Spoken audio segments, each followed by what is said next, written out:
Welcome everyone to Monday Match Analysis. I'm Gill Gross. It is time for the fall season, at least in the Northern Hemisphere. Sometimes I feel bad about calling it the fall season, but you know, the post-US Open swing is here. And I think it's a good time to take stock of the entire ATP Tour, do a little reset. What's important? What are the interesting storylines? And to do that, I have brought on Alex Gruskin for this week's Monday Match Analysis. I texted him. It was very simple. I said, come up with your top 3 things that matter for the rest of the 2023 season. I got 3. He's got 3. I don't know what he's going to say. I know what my 3 are, and I'll tease him right off the bat. I know we'll be talking about Stefanos Tsitsipas. I know we'll be talking about Holger Rune and Felix Auger Aliassime. And I know we're going to be talking about the unique court conditions and a couple of players that I'm interested to see how they fare in the quicker conditions of Turin and Shanghai coming up. Yeah, Shanghai is back in a couple of weeks. Last week was also Laver Cup. And I want to start with a little bit of Laver Cup talk, not all that much. Look, lineup was down this year in a really dramatic way. Rune and Tsitsipas pulled out for Team Europe. That certainly didn't help. But let me just kind of read you off in a very objective, numbers-based manner how much worse Team Europe was this year than years past. Let's go by number of top 10 players on Team Europe. We're just focusing on Europe for now. And frankly, over the course of the event's history, Team Europe has generally held more of the star power weight. All right, Laver Cup launched in 2017. There were 5 top 10 players on Europe. Nadal and Federer were there as well. 2018, 4 top 10 players, Djokovic and Federer. 2019, 5 top 10 players, Nadal and Federer. 2021, the entire Team Europe roster was in the top 10. Now, no big 3 in 2021. So you kind of had that compensation where, all right, you have 6 top 10 players here, but no big 3. 2022, that last year, obviously, you had 5 top 10 players, and not only did you have the entire big 3, you also had Andy Murray. So you had the big 4 there. This year, you had 2 top 10 players and no big 3. And no Andy Murray. Europe had 3 top 20 players. Only 3 top 20 players. So every year it's like 5 top 10, 4 top 10, 6 top 10, 5 top 10. This year, 3 top 20. The highest ranked players were Ruud, Rublev, and Hurkacz. Did Team World kind of make up for it? Not really. Most popular player on Team World, if you look at it, probably Felix, maybe Tiafoe. In years past, this event has felt big. This event has felt special. It has been, at times, appointment television. A really hot ticket. All of those things have been true. But why? That is a question that I think maybe hasn't been answered yet. And I think 5 years down the road, we'll have a better idea of what the answer to that question is. But my point is, when it comes to the event itself, Federer, Nadal, and Djokovic could play duck, duck, goose, and millions of people would be interested in watching that. They have the ability to put lipstick on a pig. It doesn't matter what the event is, what the format is. You put them together, and it's going to feel important. You strip that away, and what does Laver Cup still bring? The format is unique. There's no doubt about it. But is that the selling point, or was it the superstar lineups? For Davis Cup, we kind of understand the answer, especially in the old version of Davis Cup. It capitalizes on nationalism. Which country is the best? And then you had the home and away tie thing going. You had spectacular environments. You had partisan crowds. That was the selling point for Davis Cup. And honestly, as long as the environment and the crowds were good, Davis Cup was interesting to me, certainly used to be interesting to me, no matter who was playing. I could have never heard of the two players playing. And it still at times was interesting to me because Davis Cup was Davis Cup. I'm not sure Laver Cup has that. I'm not positive that Federer, Nadal, and Djokovic weren't putting lipstick on a pig all these years. Now, do I have a hardline opinion? I don't. And I don't know, the optimist in me, given the people involved, given the resources that they have, I kind of think that they can turn it around and do better in the future. And I promise in the future to give it a better shot personally and really try to formulate an opinion on what I feel is the long-term prospects and the long-term viability of Laver Cup. Right now, it would be unfair for me to take a hardline stance on it because I didn't see much of Laver Cup this year. I didn't bend over backwards to watch it. There were some other things going on, and it would have been difficult for me to watch. I could have made it happen, but I didn't. And I'm kind of going to leave it at that, other than the fact that I stumbled upon someone who did watch Laver Cup all 3 days in person. And I was on Twitter or X, and I saw this really kind of well-written thing, which was a fan's thoughts on Laver Cup that I do want to read here on the show, because this person was very, very qualified to give a little bit more than I was able to give about what Laver Cup was this year in 2023 in Vancouver. This is Claire on Twitter. The caption is, as someone who loves this event, flew thousands of miles for it, and will probably do so again, here are a few thoughts about Laver Cup from me, a simple fan in the stands. As someone who is lucky enough to have been able to attend 3 of these events, Geneva, London, and now Vancouver, I'll start with some praise. It's a premium product and it looks it. Presentation and branding is impeccable, merch is lovely, aesthetic is great. It still feels like something different and special, but at a cost, of course. For the price of a mid-lower bowl seat for one session yesterday, you could have bought tickets for multiple days at a Grand Slam. Seats were like gold dust last year, even before that announcement. This year, the empty seats have been noticeable. I love the captains, but the lack of energy on the bench this year in particular has been starkly noticeable. There's barely anyone who has experienced a Davis Cup or similar, so they mostly sit like mute spectators and look as if they don't even care. This is presenting itself as the pinnacle of team tennis. The final day today was desperate viewing. Don't care? Don't come. Take a week off. Hell, I almost even missed that Aussie dude. Fan experience this year definitely feels like a downgrade. No practice court or fan zone with deck chairs, which is partly down to a lack of space at the venue. However, they did use the parking lot they did have access to as a giant, purposely built VIP zone. I'm sure that helps fund the whole thing, but as us peasants get kicked out into the rain between sessions, seeing that was a reminder of the organizers' priorities. The format needs more doubles. The best energy this year has come from matchups you wouldn't see on the tour, actual rivals becoming teammates, as the tagline states. Frankly, I can go see ADF versus Cerundolo anywhere on tour, and sure as hell wouldn't pay these prices for it. No disrespect intended to those guys who are supremely skilled, but just aren't that box office yet. I appreciate that the lineups this year have been hit with injuries on what is a crammed tour schedule. Not a lot can be done about that, and no player is guaranteed. But without the big four, what is going to make these other players prioritize this? Which brings me to Roger. The biggest audience reaction all weekend has been every time there's been even a glimpse of him. People went wild for the video with Rafa.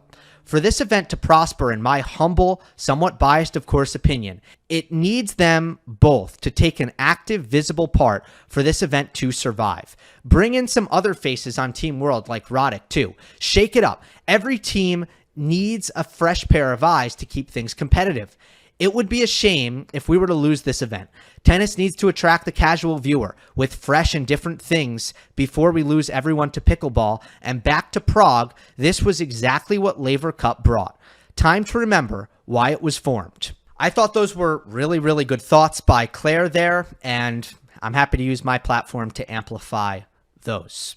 All right, we're going to get to Alex Gruskin, but first I want to talk about our partner, AG1, the daily foundational nutrition supplement that supports whole body health. I recently started drinking AG1 every day, and I love it because it allows me to feel good about my nutrition without having to bend over backwards at the grocery store, in my kitchen, and at restaurants when I'm ordering. I'm making chicken marsala tonight, and I don't really feel like making a salad to go with it. I don't. I already drank my AG1, so I don't feel like I have to. I'm feeling great. I'm motivated to play more tennis, exercise more, all the things that go with having a well-balanced diet. It really bleeds into those other things. So if a comprehensive solution is what you need from your supplement routine, then try AG1 and get a free 1-year supply of vitamin D and free AG1 travel packs with your first purchase. But you have to do this. You got to go to drinkag1.com/Gill. That's drinkag1.com/Gill, Gill with 2 L's. Check it out. Here's Alex Gruskin.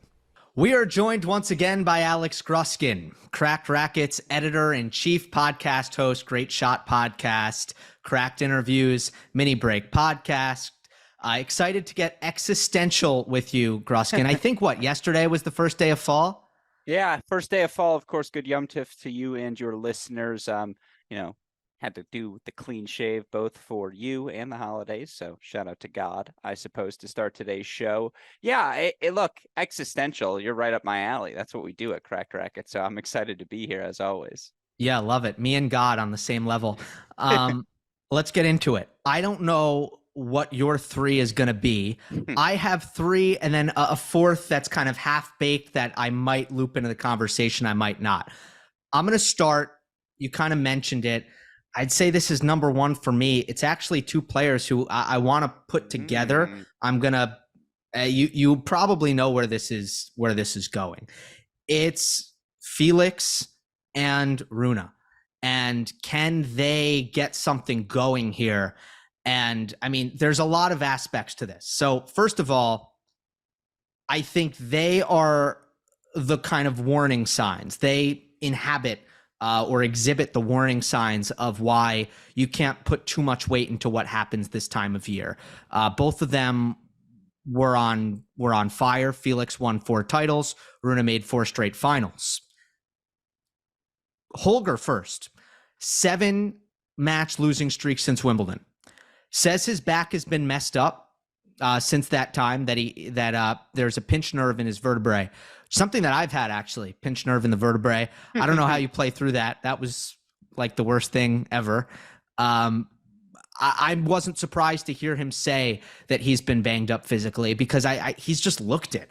He's looked so off and so distracted and uninspired and sometimes just visually in discomfort that I kind of had a feeling the whole time that the body was not cooperating with him. And he says it's been affecting his serve especially. That's one aspect to this. The other thing is he's ended his relationship with Patrick Mouratoglou. Lars is going to be back. It sounds like, at least Holger's mother has said, well, we want Lars back. Lars Christensen, who was really the coach that developed Holger from the start. So I'm assuming it's going to be Lars back with him and Mouratoglou not there anymore. So there are some changes with Holger. It's going to be interesting to see what he does the rest of the way because obviously he comes in on a 7-match losing streak and there are a lot of points to defend. I disagree. And by the way, good pod for you. God, back pain similar to Holger Rune, Gill Gross. Like, good pod for you. We're 6 minutes in. Holger Rune has already done his job this season. You know, it's not a revelation to say he's young. He turned 20 back in April. For an age 20 season, he made quarterfinals, I want to say, of the French Open, quarterfinals Wimbledon as well. I have it pulled up in front of me. 37-17 overall, despite the losing streak you've mentioned since Wimbledon. Yes, it's 1,000 points. It matters in the sense that he will drop in the rankings.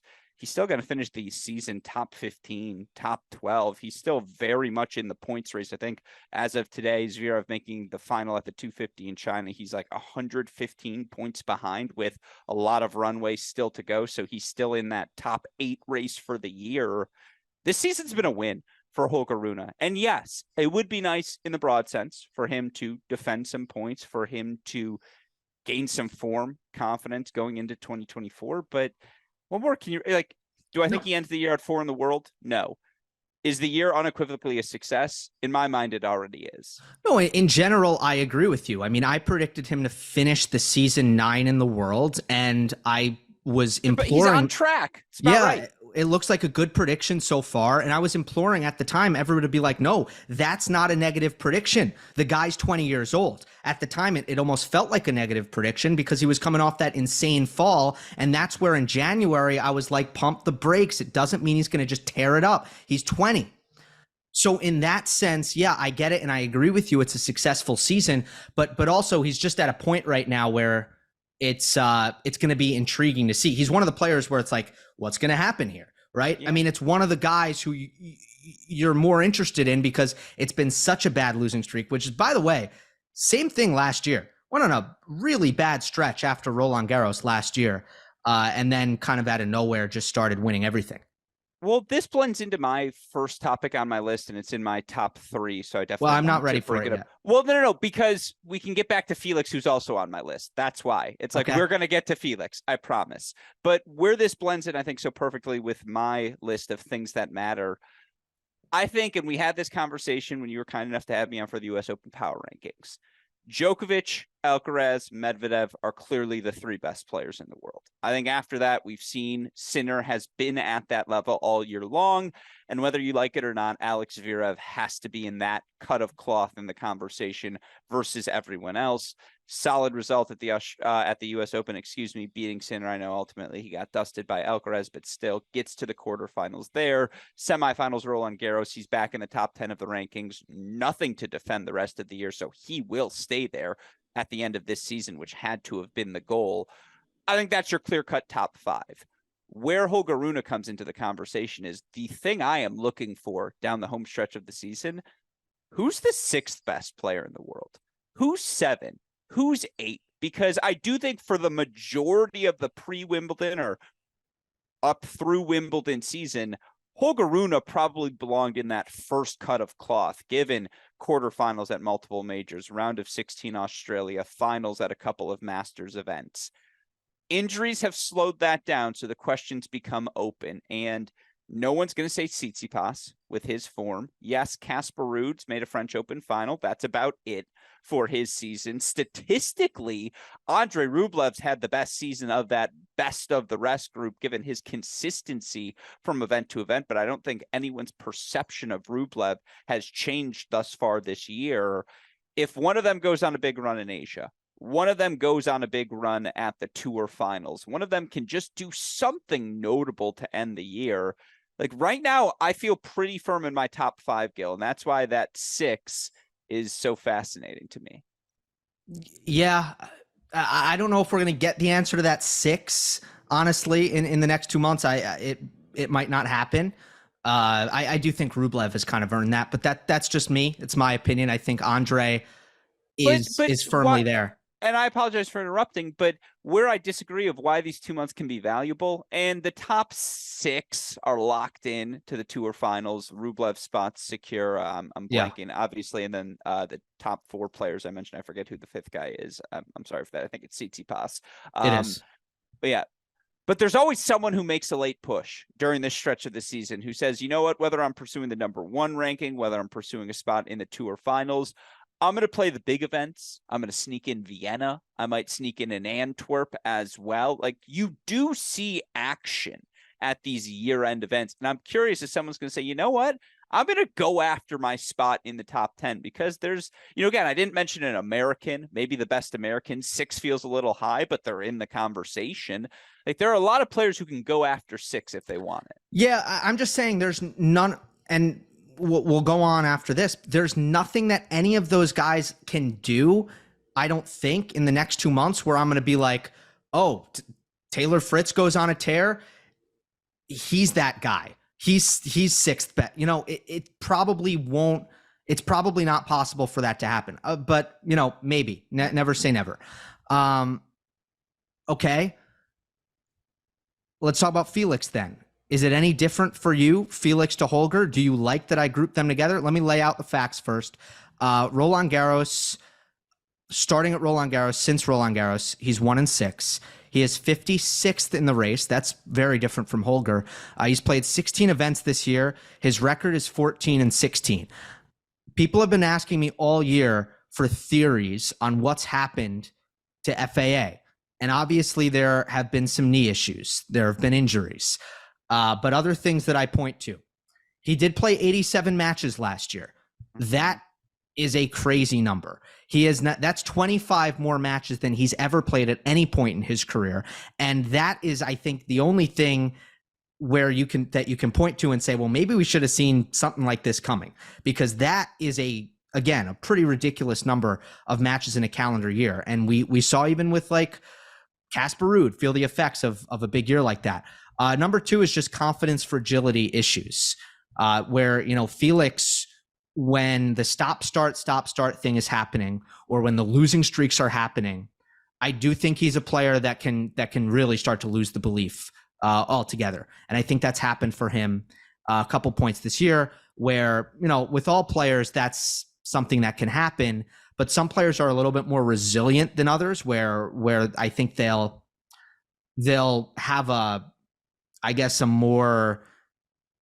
more persistence in terms of their confidence, or a more indestructible confidence, I would say. And then obviously the low margin game can make him upset prone. I also was looking at his serving numbers, Gruskin.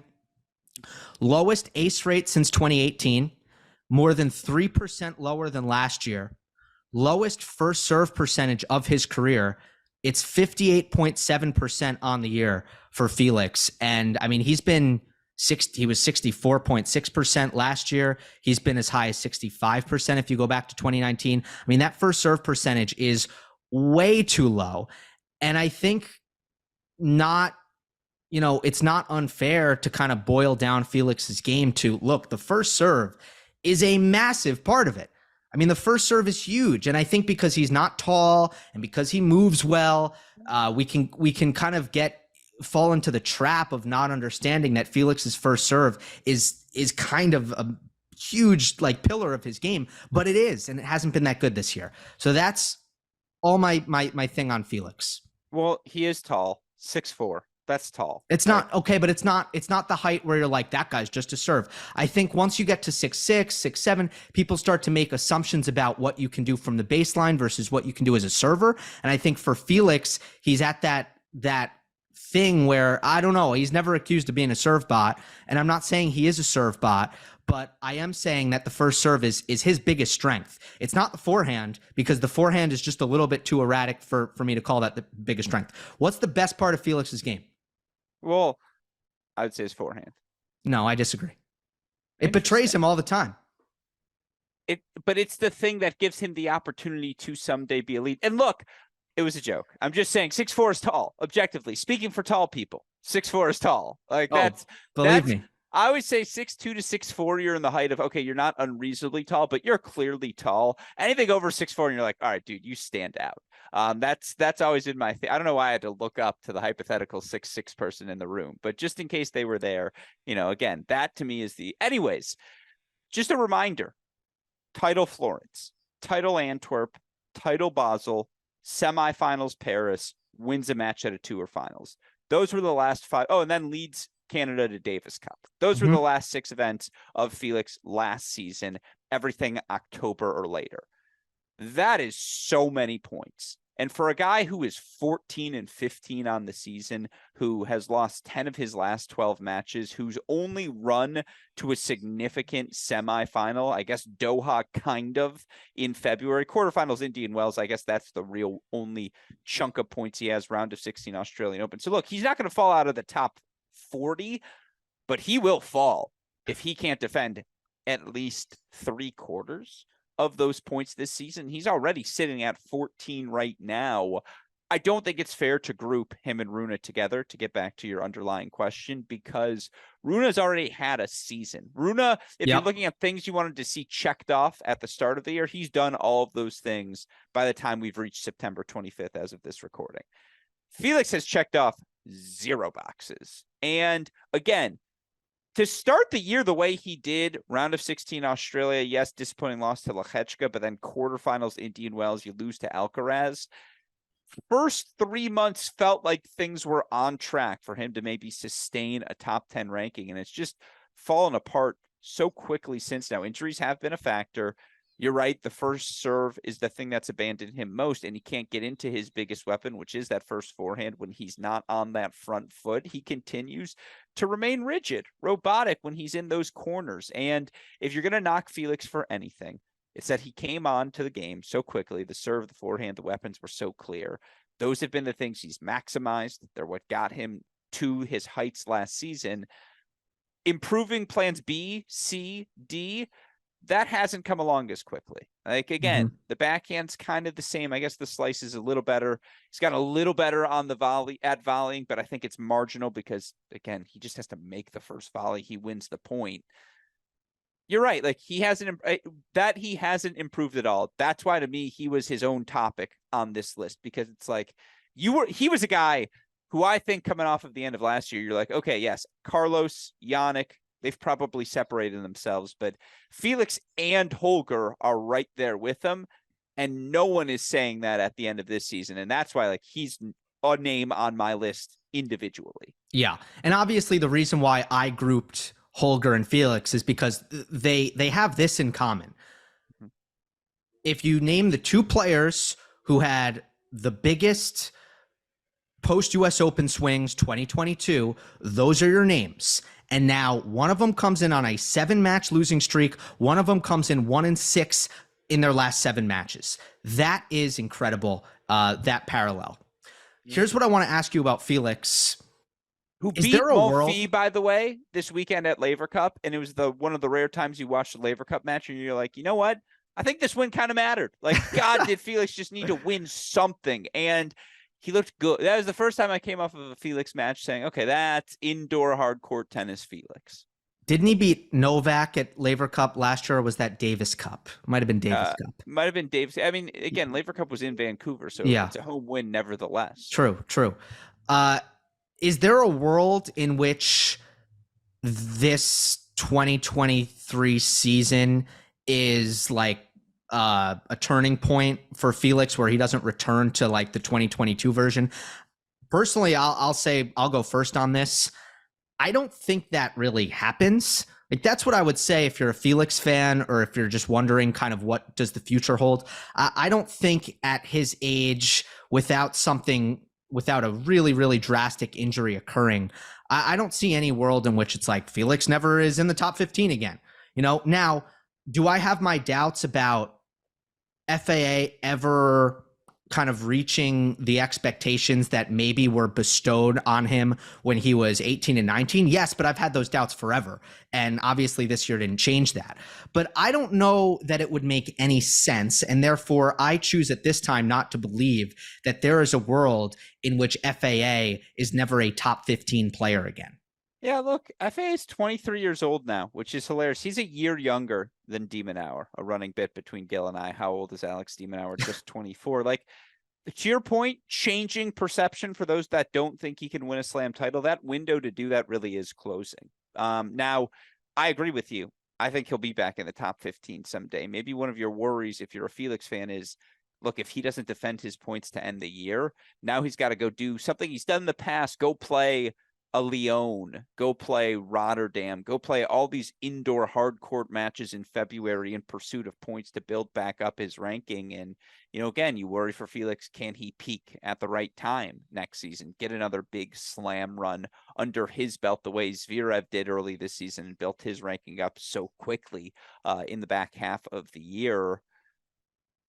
The best version of Felix can beat anyone. His serve, his forehand are that elite as weapons. You like to think he can still improve the other things on the margins because he's that sort of athlete. But yeah, the window, like, again, do I have him on the tier with Rune, Alcaraz, Sinner anymore? I don't think I can argue that he belongs there at this point. And you know, I was the biggest advocate of Felix for the longest time. If you say, do you think he's more or less likely to win a slam? Maybe for the first time coming out of this season, I would say less. All right. What is your number one? What do you have as number one on your list? And just as a reminder to the viewers and the listeners, I asked you top 3 things that matter for the rest of the season. Yeah, and for the record, I have 5 options here. So we explored who's the 6th best player in the world. I think you could also make that who's the 8th best player on the world on the women's side. Top 7 pretty locked. Swiatek, Sabalenka, Rybakina, Pegula, Goff, Muchova, Vondrousova. Like those have been the 7th best player. Who's the 8th in the women's? Yeah, you're right. Wait, yeah, you had Ons in there, right? No, so she's the one I have missing, and she's fighting for her life to hold on to that 8th spot in the tour finals race. Now, I know she's made a slam final, but Sakkari now is like 300 points away and coming off of a Guadalajara 1000 title run. And look, again, that they're fighting for the 8th spot speaks to, I think, how much better those top 7 have been than anyone else. But yeah, is a Samsonova going to make a move? A Chin Wen going to make a move? Like all these young players who are in a position to do so. That would be the 2-minute synopsis, which in my head was 5 minutes on where things stand. Okay. Yeah. Okay. I would push back on that. I would say Jabeur has missed so many tournaments this year that if you're actually looking at who's, what the level of play is, I think Ons is in there easily. But yeah, now maybe. Yes. Okay. I mean, look, I'm not going to fight it that hard because she made a Wimbledon final, and that matters. And like, again, it was the most impressive run to a 4th round of a major I've ever seen in New York, given the illnesses and, again, how long those matches were. Yeah. But like, I don't know. She hasn't been that good. Like, I think Keys' best has been better. I think Samsonova's best would give her a run on any given day. I like Jabeur had a very good Wimbledon and a lot of injuries, but okay. Like, Felix had a lot of injuries. At this point, I think it's an open question. Like, who's the 8th best player right now? Okay. Is that your number 2? No, that's just the other tangent of 6th. That's 1B. Yeah, just so you know. No, my next one I would turn to, because Felix was 3rd on my list. Okay. Who's the best American? And who will be the best American moving forward? I think it's a fun conversation to have. Honestly, in both departments, on the women's side, obviously Goff, Pegula, so clearly 2 of the 5 best players in the world. On the men's side, look, Fritz has the most points. Tommy's actually ahead of Francis in the points race this year, but they're all in that 9 to 13 range, just outside a top 8 contender zone. Fritz has had the most consistent year start to finish and done the most winning. Tommy's had probably the highest ceiling flash when he was a top 5 hardcore player in the world during like parts of that North American stretch and semifinals of Australia earlier this year. And yet Francis still feels like the face of that generation. And I think that matters in this conversation. I also think he's played top 15 tennis. He's won titles this year. Ben's had moments. Sebi Korda was a top 10 player in the month of January. I actually think that's the single best month any player had of American men's tennis this season. It's a really fun race. Those are 5 really fun names. Now, Nakashima's out of the top 100. I don't think Eubanks belongs in that top tier of the conversation, but he's certainly lingering. Mackey, Garone, etc. I'm just saying, best American's a fun conversation. Yeah, I had a feeling you were going to put that in. I did not put that in. I thought that this was almost more fun to think about before the year started. And that's when I was like, oh, this is interesting. Does Korda make a run? After the Australian Open semifinal, does Shelton make a run potentially? And, but where I'd push back, and I'm curious your thought, isn't it even more interesting now? Because I don't want to say all 5 guys, but certainly the top 3, Fritz, Tiafoe, Paul, they had a whole year of raising the bar on one another. And that to me is what makes it so fascinating, is it's an open question amongst some very good candidates. Right. But I was curious about who was actually going to finish the year as the number 1 American. Is it going to be Taylor Fritz again? And what it seems like is it is going to be Fritz again. And not because Taylor did anything that surpassed really what he did last year, although he has had a very consistent year, in some ways more consistent than his 2022. But he's had his best season. Exactly. It kind of seems like, and right, you don't have the high of the Indian Wells title, but he's been really good. But it also kind of feels like, okay, he's going to finish, I don't know, 8th or 9th in the race. We'll see if he makes Turin. That's exactly what he did last year. And it's like Tommy and Francis, they were there, but they didn't quite get there. And to me, that's kind of, I mean, it is what it is, right? I'm not criticizing at all, but that's not really the most interesting and exciting storyline because it's like, okay, status quo. I don't know if I agree because yes, Fritz was status quo. The other two raised the bar. Like again, Francis, I guess you'd lean status quo, but he's a top 15 player now. You know, watching him beat Hubie Hurkacz at Laver Cup didn't feel like an upset at all. Again, the back half of the season is for overreacting. To get back to your first question, what's the point of these last few months? Let's overreact to these final tens that we get to see before that's all we can do is speculate in the off season. Francis just, there's a demeanor. There's the way he carries himself early in events. He just doesn't lose bad matches early at tournaments anymore. He has consolidated his spot in the top 15. Tommy proved it for 9 months. He's been one of the 15 best players in the world this season. And, you know, Taylor, again, if not a top 10 player, certainly in that top 12 discussion as well. There are now 3, you know, again, if you're asking the stock for American men's tennis, it went up this season because you not only had Fritz holding the bar, but Tiafoe, Paul matching that standard now as well. And yet through it all, you still don't know who's the best of all of them. Like, again, if Taylor's playing Tommy right now, neutral court, hard court, are you picking one way definitively for sure? Same thing if you make Francis into the mix against either of them. Like, I don't think you feel definitive in those matchups. And we just saw Shelton beat Francis as well. Like, that's what makes it all so exciting is, can Ben have his first real run? He got a, this is now, make sure in the back half or in parentheses for me, you put Gruskin's Laver Cup reactions as well. Like, Ben beat Arthur Fee in Vancouver. And tell me that's not one of Ben's 5 best wins of the season. Like, to beat Arthur Fee in an indoor hard court match, he hasn't done something like that outside of Australia or New York. And I just think he's going to have a massive indoor European hard court swing. I think it's going to be a real conversation, one of the biggest conversations in December and at the start of next year. Who's the best American in 2024? Okay, if that happens, right? If Ben continued to win a lot after the US Open, that would be interesting. I actually don't think he will. I don't think he will, which to me is okay and to be expected. But let's see. If Ben did something like that, then I would be more on board with you that the American thing is going to be something to watch and something that's interesting. Taylor, it'd be a real feather in the cap for Fritz. Now, he finished 9 last year, but to make the year-end championships 2 years in a row is that's a really nice accomplishment. So we'll see if he's able to do that. Let's move on. Look, you have a lot of things. I would just point out quickly here to the listeners. You have a lot of things on that shelf behind you. An American flag is not one of them. The patriotism is lacking here on Monday Match Analysis. Don't worry. That's what I'm here for, to supply it. Shelton's challenger run last year all came indoor hard courts. That's the last thing I'll say.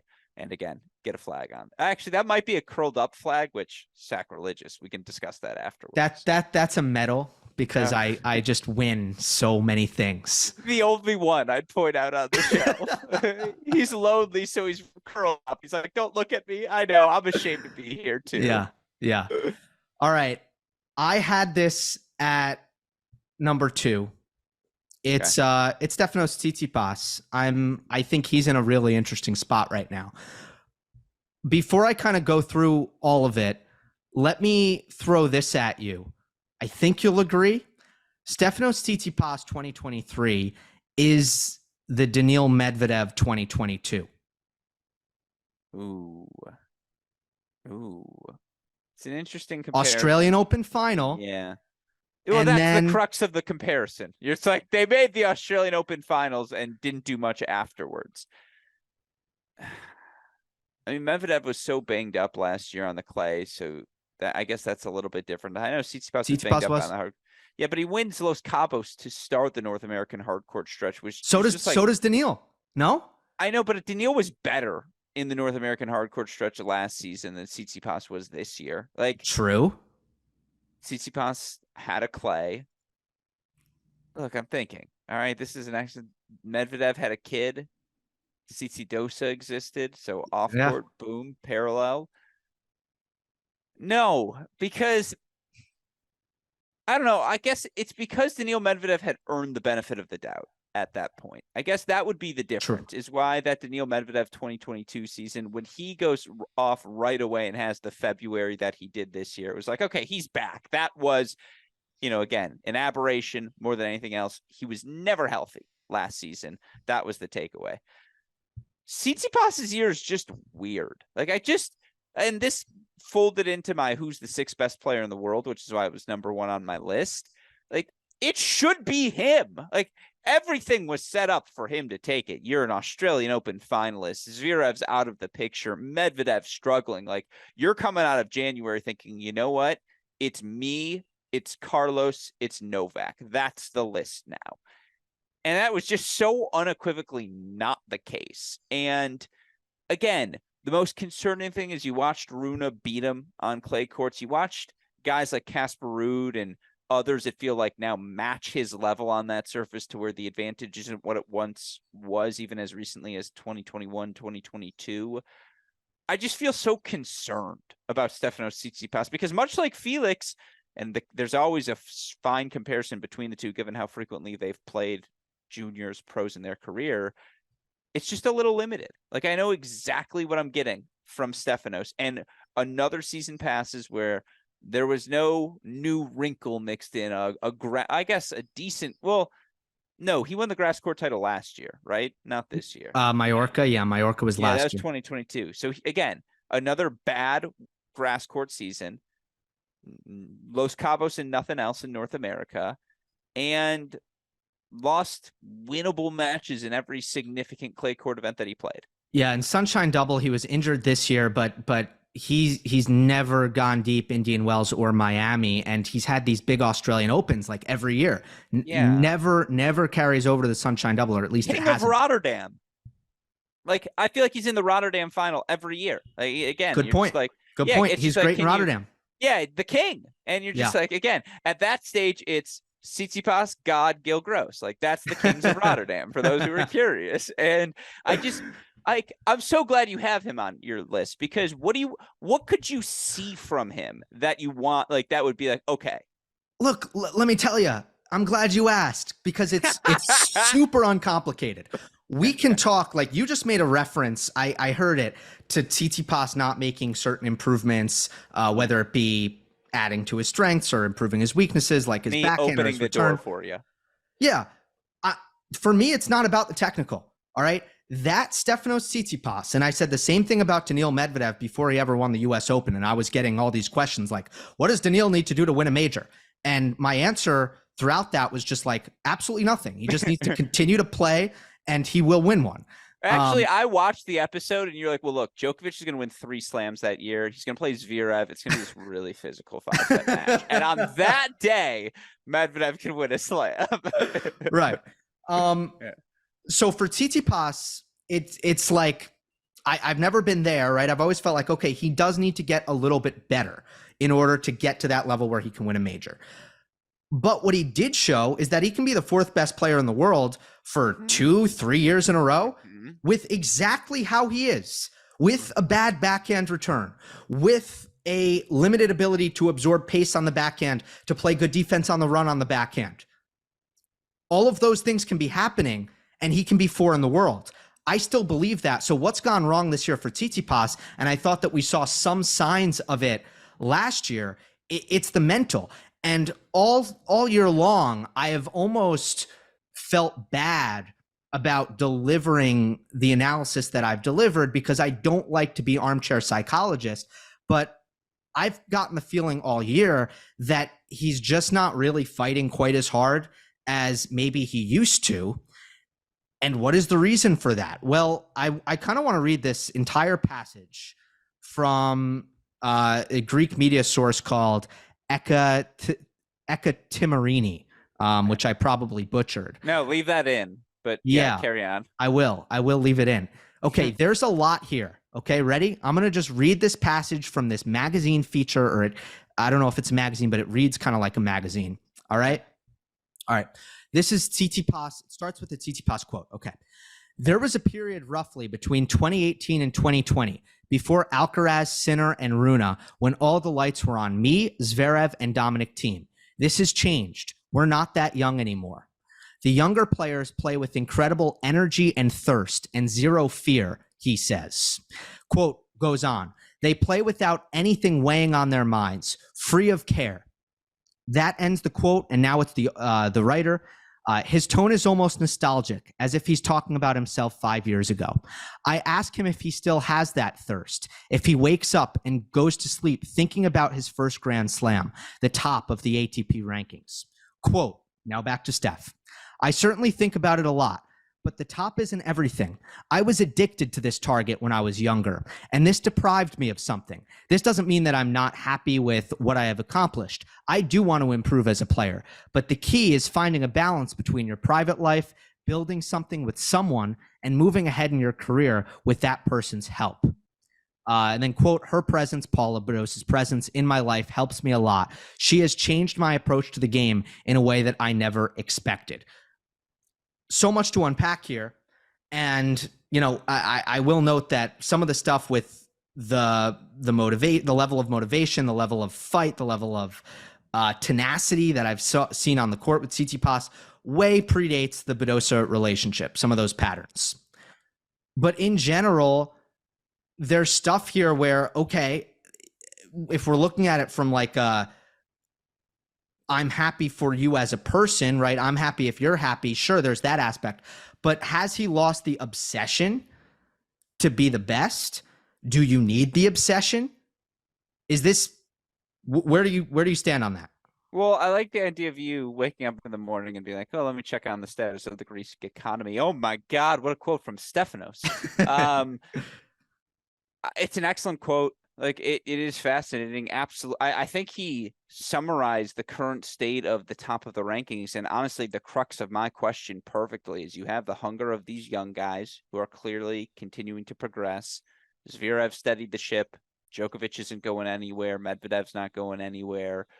Who else is going to step up? Who wants to step up? Because it feels like that spot is available for the taking. And, you know, I was considering asking you once you said that name, because their statistics are fascinatingly similar this year from a wins and results perspective. Who's had the better season, Stefanos Tsitsipas or Andre Rublev? But that in itself sort of epitomizes the fact that Tsitsipas has fallen a tier this year. We're not talking about him with those top five guys. We're talking about him with the best of the rest. And you're right. It felt like the 22-year-old Tsitsipas played with a flame that would never allow that to happen. Yep. That he would be ensuring he would play every event down the home stretch of the season to be top 8. Now he's going to make the year-end finals because he made a freaking slam final to start this season. It hasn't actually had that bad of a year. He's won 70% of his matches. He's going to the tour finals. Like, he's had a fine year. But fine isn't where someone who, to his point, now entering the prime of his career, 25 years old, fine isn't what you would have expected. This was a subpar season for a guy who should be in the prime of his career. You can be 4 in the world and be complacent. Well, he was so thoroughly dominated by Alcaraz. Like, I do wonder if that clouds over everything, because like, you're just like, he's just like, God, like, I am in trouble.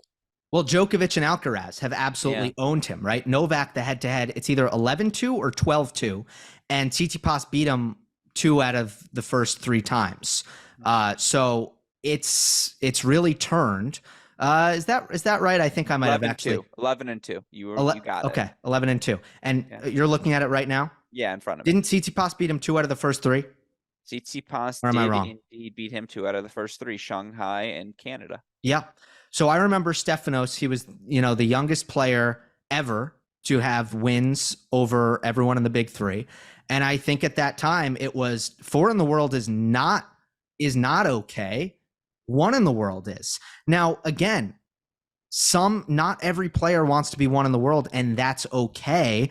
But I do think it will hurt your chances of actually getting there. And look, I don't know anything about being a champion and winning majors, but I've spoken to people who do. Like, I was having, Jose Higueras at the U.S. Open was talking about Alcaraz and Sinner, and he said, and Higueras has coached world number 1s and major champions and has developed the very best in the world.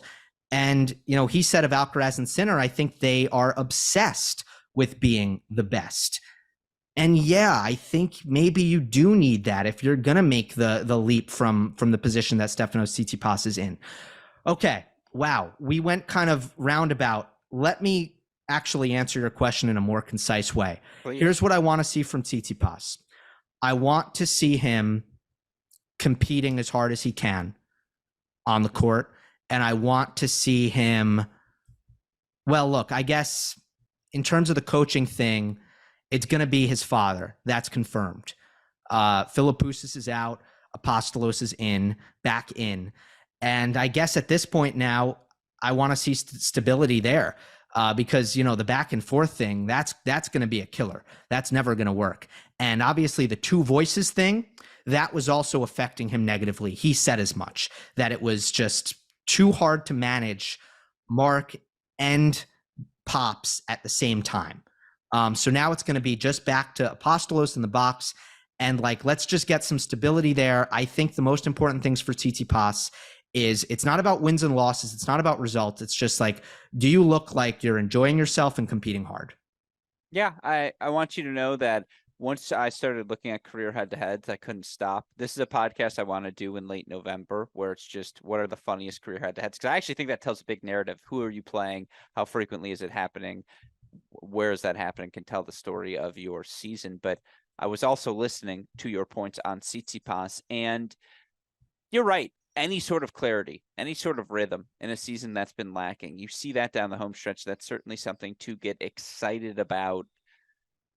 I mean, look, like the guy's made 2 finals at slams on 2 different surfaces. Clearly, he has the physicality when he's at his fittest, the weaponry to just make people uncomfortable in 3 out of 5 sets. And there are just moments for Stefanos Tsitsipas where he's willing to go down swinging and play his terms. And to your point, has that inner belief where he thinks he's the best player on the court in every match that he plays, or at least can convey that appearance. And if that's no longer the case, that's a huge issue for a guy who thrives on putting pressure on opponents and taking the big cuts. And again, playing on his terms. And yeah, any sort of rhythm to me would be a win for him down the home stretch of the season. Yeah, 100%. I guess before we move on, and I want to do our number 3s a little bit quicker, but I guess like we can't stop talking about Tsitsipas without addressing what comes up if you Google Stefanos Tsitsipas's name right now, which is the Tsitsidosa Instagram account has been wiped. Gruskin asking the important questions here. Like, do you think this means they broke up? In the things that matter, this did not make my list. All right, but we can't I just let the record show. Look, I agree, but it would be tone deaf of us. No, because the overall record on Tennis Abstract may show he's 40-17 and has won 70% of his matches, but all the winning that happened since it was announced is that he got to date Paula Badosa, and whether it's over or not, win. Like that I think I said it on a show. I wasn't sure about his Grand Slam ceiling, and that raised the level for me because that's a Grand Slam title. Like, come on. No, it's interesting. I don't know if it means that. I think it might not, and this might be a dumb Instagram thing. I will say. Let me ask you. There's not I was trying to think of a combination name for you and Jenna. Like, in the case you had one. Would you only deactivate it under the circumstance of you two had broken up? Like that, you're the one who can speak to this better than me. Let me ask the question that you think still matters. Yeah, I'm so like anti the idea of making an Instagram account. Like I had to basically be dragged into making my own. So I'm actually not as good a source on this as you think. The thing is also though with the relationship, like I wanted to ignore it completely when it first happened, meaning, you know, my role as like someone who's going to analyze tennis and host this podcast, I didn't want to talk about this at all. I ended up talking about it in one mailbag because look, players have girlfriends all the time. We don't talk about it. What, just because Paula Badosa's on the WTA tour and Stefanos Tsitsipas is on the ATP tour, we know both of them, so we're going to act like it matters. We're going to act like it's affecting their results. I tossed that aside. I threw it aside. As we've seen this develop, and you look at quotes like the one Tsitsipas just gave to this Greek media outlet, where it's like, oh no, actually, Paula has completely changed my approach as a player and as a person living on this earth. it's kind of like, oh, like maybe it does matter. I'm not. Can I just make one more silly suggestion? Yeah. Have you ever had Jenna on the show? Well, she's been in vlogs. Like we went to Roland Garros and she was in the vlog. Do you think if you called her right now, she'd pick up and we could ask her this question? Does deleting their joint Instagram account matter? And she would have better perspective than either of us. Hi. So you're on Monday Match Analysis with me and Gruskin, and we have a question. Okay. So Tsitsidosa, the Instagram account dedicated to, Tsitsidosa, they wiped it. I don't know if they deleted. No, they didn't delete the account, but they got rid of all of the posts. Do you think that means that they broke up? Well, did you go to Tsitsipas's Instagram and Badosa's Instagram? That's exactly the response we were looking for. Let the record show. So there would be another level of investigation possible. Wait, but hang on. No, there's still. So I'm doing it right now. Let the record show, and I wanted Gill to emphasize this. He may have cut this out beforehand.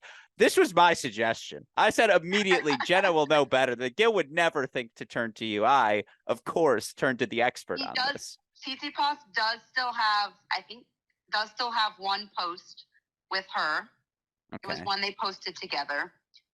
But Badosa, I don't see any of Tsitsipas. Oh, That's devastating, right? That's not a good development. Thank you, Jenna. Yeah, thank you, Jenna. We appreciate you. Anytime. All right, what's your number 3? I mean, we've hit most of mine. I actually have one left. It's a very quick one. Sure. And it's a question for you. Next gen race, and for what it's worth, Alcaraz and Rune could still both play the next gen this year. So could Musetti. I'm not sure if any of the three will. After that, it's Shelton, Fee, Van Asche, and names I imagine many will not be particularly familiar with. That, and then the Davis Cup finals. Do you care? I love the next gen finals. Yeah, I'm super into it. Are you monitoring the race? Are you like, ooh, is it going to be Srivasina? Like, oh, is it going to be Kazo? Or are you just going to tune in once it starts? No, I mean, I'm not a big challenger watcher, so to monitor the race wouldn't be all that exciting for me. I'll just be really excited. I mean, a lot of these guys, I usually seeds like 6 through 8. I'm getting a look at them for the first time at that event. So I'm excited for that. Davis Cup finals. Yeah. No, not really. Look, my take on Davis Cup has been very simple, and I'm actually going to talk about it a little bit in the Open. To me, that event was about the home away. It was about the environments. And when you take that away, and by the way, they're going to hold it in Malaga, Spain, and Spain failed to qualify. So it's going to be in Spain without Spain. Yeah. Yeah. That to me pretty much kills it. Yeah. I think it's fun. I think the players enjoy it. I think the atmosphere can be there if the players want to manufacture it. But yeah, no Spain, no America, no France. Look, the Brits always bring it from an energy perspective, but for them to ever play outside of the UK is just a crime. And yeah, I agree with you. Like I love the concept. We just haven't committed to executing it properly. Like, I don't mind a championship weekend, but maybe that's all it should be as opposed to all 8 teams. I actually even like the 2 singles, 1 doubles format. Like, I'm fine. Play it in a day. Let's do it. I like that. Yeah. I'm excited, but you're like, to your point, it doesn't have buzz. Like, I'm the only one. Yeah. I mean, after the US Open, honestly, there's a lot of really good matches that are played in that they call it the Davis Cup Finals group stage. And if you actually were paying attention, you would have seen there's a lot of really, really good matches. Like, it's kind of an embarrassment of riches, especially for the week after the US Open, but still it didn't seem to move the needle. I didn't see that much buzz about it, just because of other factors. No, I will say, just to finish the thought, and then I'll hear your last one. The next gen finals have been very accurate. If you look historically over the years, the players who make that field typically become the next best prospects in the pro tennis world. And I think everyone's going to circle Arthur Fee this year as the guy who comes out of that and maybe makes a big run. I think he belongs on that list. Shelton's obviously going to be there. Like, that event does matter. It's worked for whatever it's worth, and it's worth watching if it's not on your radar. Yeah. I talk about that every year. It certainly has worked. And the women should have it, and that they don't is an absolute travesty, tragedy, all the T's. Anyways. Agreed. 100%. All right. My last one is seeing Alcaraz and Sinner on the fastest conditions on tour. I was just thinking about it. Look, Wimbledon just isn't that fast anymore. Okay. Sure. And the US Open was slower this year. I think you look at Shanghai and Turin as bar none the fastest conditions that they play on all year long. So in terms of intrigue and just, okay, like maybe we'll learn something, or maybe this will look interesting, especially with Jannik and kind of the serving arc that he's had, just trying to get more out of that shot. And then for Alcaraz, I think the pace absorption and the returning stuff, I'm just kind of looking forward to seeing like what they look like in Turin, especially just because for those who didn't remember from last year, it was basically no one could break serve. Like it's old school 90 percentile of speedy conditions, or 95 percentile, I'll even say. And that's unique. I don't know that we even get that really at any events until these. Yeah. I care less about what those two accomplished the rest of the year, because again, much like Rune, they're in the mission accomplished territory for me already. For Alcaraz to win another major this year, to do it over Djokovic, 5 sets at Wimbledon. Come on now. Like, I agree. Was mission accomplished. Sinner wins a Masters 1000 level event, which matters even if the draw wasn't the most difficult in championship weekend. He's going to make the finals this year for sure. And last year was a little bit on the bubble. So I do think he also took a clear step forward, even if it wasn't a massive leap in 2023. It's full circle here. It comes back to me. I know who the 5 best players in the world are. Outside of that, I don't know much. And the end of the year is about seeing those sorts of players separate themselves. It's also, again, the young players who will have opportunities to go play 250s when they otherwise wouldn't. You talk about the fastest surface. What about Astana, the slowest court in the world, coming up this week? Like, that's why I love that take. I want to see them play on fast surface. Okay, it works for me. Yeah, I'm just saying it's something new, because that's what we're looking for. Like, what's going to be interesting here? Yeah, but it's something new in the sense of it happens once a year. Like, that's not I don't know. I guess that's why it's not. But they didn't play it. But they haven't played it. They haven't played Shanghai, and they haven't played Turin. Yeah, That's kind of my point. That said, I see where you're coming from. Whatever they do, whether it's great or it's bad, I'm probably not going to read into it all that much, because that's what I tend to devalue results at this time of year. Now, I'm still going to enjoy the matches, enjoy the tennis, analyze the tennis, cover the tennis. All of that will remain. But don't be surprised if come January, what I'm predicting for the rest of 2024 and what I'm predicting for the Australian Open doesn't necessarily align with who is the hottest and best player fall of 2023. No, it's all about what happens at Adelaide 1. That's where all of the takes are drawn from. Exactly. Thanks, Grusky. Enjoy the well-deserved rest this weekend. More than anything, I'm just hungry. Good Yom Tov again to all of your listeners. I'm going to go eat some dinner, but this was the perfect exercise I needed to get rocking and rolling. So thank you as always, my friend. Good Yom Tov. Thanks.